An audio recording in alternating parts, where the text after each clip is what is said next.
On the internet, you can find almost anything. You can find ways to teach yourself trigonometry, learn new food recipes, find any music you want, watch autism unfold right before your eyes, and have the ability to find and purchase almost anything.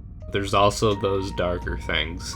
One thing in particular is shock sites, but not just any. There's a specific one I want to talk about. There's a specific site I remember where the owner of the site literally ended up doing something truly terrible. That website was called bloodshows.com. Well, what is a shock site? A shock site is a website that is intended to be offensive or disturbing to its viewers. They contain material of high shock value, generally of a pornographic, scatological, racist, sexist, graphically violent, insulting, vulgar, profane, or otherwise provocative nature. Back in around 2010, I came across a series of reaction videos during the early days of reaction videos, reacting to a particular gross out kind of video. That video was called Chomp, which is an absolutely disgusting fucking video. I really wouldn't recommend watching it, but like my initial reaction, it probably makes you very curious of what all the fuss is about. That led me to the site for the first time. The site was your typical gore website with various types of shocking and disgusting videos. It was said that the site was a ripoff of Ogrish and Rotten.com, which are also gore sites. The site started back in 2008 and ran till 2013. I want to read the first thing that you would see, which is this warning posted before you choose to enter the site. Warning: the videos contained within this website will be the most graphic and most barbaric you will ever witness. Sadly, these same videos are also instances that are taking place as we speak in the world we live in. Incidences that I'm hoping, if enough people witness, maybe there will be a stop to all this senseless killing. Ironic. So don't take my warning lightly. All it takes is a split-second glimpse of one of my videos for that image to be burned and embedded into your mind for the rest of your life. So, I ask all of you to just read the descriptions of the video first before you view it. I don't want you to be scarred for life just because you viewed a few seconds of a video from a website long forgotten.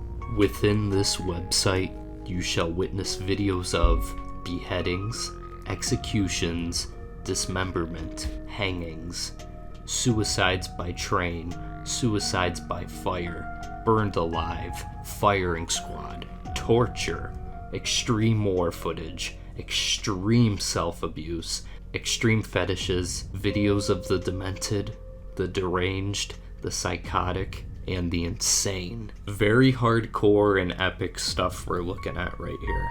The owner of the website goes by the name Drolsinatas, which is just Satan is Lord spelled backwards. You probably saw that coming though. His real name is Joe Franklin. He was a guitarist for the metal band Goatlord, which was active in 1985 to 1997. Fast forward to October 2nd, 2015, at around 7 o'clock in the morning, Joe went to a neighbor's house by the name Jennifer Bagley Donoso, whose children were also inside with her. He proceeded to kill her by gunshot. After that happened, her younger daughter ran out of the house to alert police, but then when they came back, they realized her son was missing from their house. It turns out Joe took the young boy to his place, shot him, then shot himself. Metro police say a neighbor showed up at the family's home, shot the mother of 3 dead while her children were there, took her young son back to his house 2 doors down, barricaded himself inside, killed the child, and then took his own life. The home is boarded up after police investigated. It's said Franklin and Jennifer had disputes in the past, but it's not 100% certain why the hell he would do something like this. He also spray painted on their garage, "I love you, baby," directed to her son Lex, which is incredibly disturbing. Neighbors of Franklin noticed prior to these events that he had been acting quite strange, selling most of his possessions, boarding up his windows with wood and street signs, and just coming off as distant. The suspected shooter is Joe Franklin. Neighbors say he's pictured here in a band called Goat Lord. He lived alone and did yard work on the block. I kind of didn't trust him. John Ermilio says Franklin's behavior became increasingly suspicious, and although he didn't have children, he built skateboards and ramps on his property for neighborhood kids. I even told my wife that I had some feeling that something's not right about him. And he was kind of, shady. And he kind of gave me that eerie feeling like, hey, I want to stay away. In my research, I was unable to find any particular motive for killing these people, so we can only really speculate. Maybe it was from all that gore, or those damn video games. Either way, it's strange and something that I felt was interesting enough to bring up.